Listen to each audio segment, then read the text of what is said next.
என் என் பொண்ணோட பேர் வந்து நாகரீனா. அவங்க 7த் ஸ்டாண்டர்ட் படிக்கிறாங்க. அவங்களுக்கு வந்து இப்போ ரீசென்ட்டா கொரோனா டைம்ல இருந்து பார்த்தீங்கன்னா, ஒரு நாள் வந்து மார்கழி ப்ராப்ளம் இருந்தது.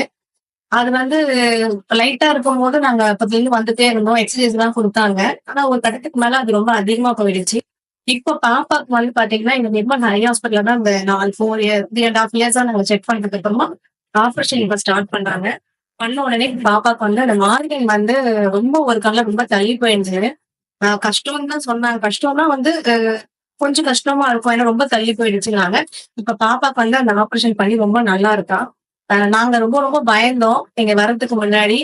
அ எனக்கு வரதுக்கு முன்னாடின்னா, ஆப்ரேஷனுக்கு முன்னாடி பண்றதுக்கு முன்னாடி ரொம்ப பயந்தோம். என்னடா இது பாப்பாக்கு மயக்கூசி இதெல்லாம் பண்றாங்க. பழக்கமே இல்ல. எல்லார் மாரியும் வரணும். அதுவும் 2 கண்லயும் அவளுக்கு அந்த ப்ராப்ளம் இருந்தது.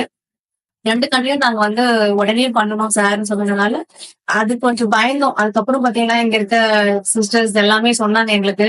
இங்க நெறைய நாங்க குழந்தைங்களுக்கு பண்ணியிருக்காங்க. சாரும் வந்து அவர்கிட்ட இருக்கிற அந்த நெறைய குழந்தைங்களோட இமேஜ் எல்லாம் எங்ககிட்ட காட்டுனாரு. பார்த்தோனே ரொம்ப சந்தோஷமா இருந்தது. 2வது என்னன்னா, இவ வந்து ஒரு ஆப்பரேஷன் முன்னாடியே சொன்னபோது நாங்க விட்டுட்டோம் கொஞ்சம் கேர்லெஸ்ஸா இருந்தா இருந்துட்டு போட்டோமேன்ட்டு.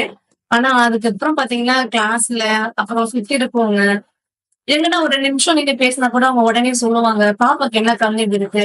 ஏ இது 2 பேருக்கும் இருக்கா? ஒரு மாரி கஷ்டமா இருக்கும். பாக்குறவங்க எல்லாம் கேட்பாங்க. 2வது ஸ்கூல்ல வந்து ஃப்ரெண்ட்ஸுங்க வந்து கேட்பாங்க. என்ன பார்த்து நேரா பார்த்து பேசு. என்ன பார்த்து பேசு. அது குழந்தை வந்து வீட்ல என்கிட்ட அடிக்கடிக்கு சொல்லுவா. எனக்கு ரொம்ப கஷ்டமா இருக்கும். என்னடா இது டெய்லி ஒண்ணு விட்டு ஒரு நாள்ல டெய்லி ஒரு ஒரு கம்ப்ளைண்டாவே வரும். நம்ம யார்கிட்ட 2 நிமிஷம் பேசும்போது குழந்தை சொல்லுவாங்க. அவ எனக்கு என்ன பார்த்து பேச சொல்லுங்கன்னுவாங்க. அதெல்லாம் எனக்கு பார்க்கும்போது ரொம்ப வேதனையா இருந்தது. இப்போ ஹாஸ்பிட்டல் நீங்க வந்ததுக்கு அப்புறம் டாக்டர் சொன்னதெல்லாம் கேட்டு ஆப்ரேஷன் பண்ணோம். குழந்தைக்கு நல்லபடியா வந்து நல்ல நல்ல முறையில எனக்கு ஆப்ரேஷன் பண்ணி குடுத்தாரு சார். அவருக்கு ரொம்ப ரொம்ப தேங்க்ஸ். சுத்தமா நான் வந்து அ எனக்கு ரொம்ப பயம் இருந்தது. ரொம்ப எப்படி கொண்டு வர முடியும்? இது எப்படின்றது எனக்கு ஒரு சில விஷயங்கள் பயமாவே இருந்தது. எனக்கு சுத்தமா பயமே இல்ல இப்போ. அ அ அவங்களுக்கு தான் நான் சார் தான் தேங்க்ஸ் சொல்லணும். ரொம்ப ரொம்ப தேங்க்ஸ் சார். உங்க சாருக்கு எனக்கு என் பொண்ணு தேங்க்ஸ் சொல்லான்னு கேட்டேன். சரி.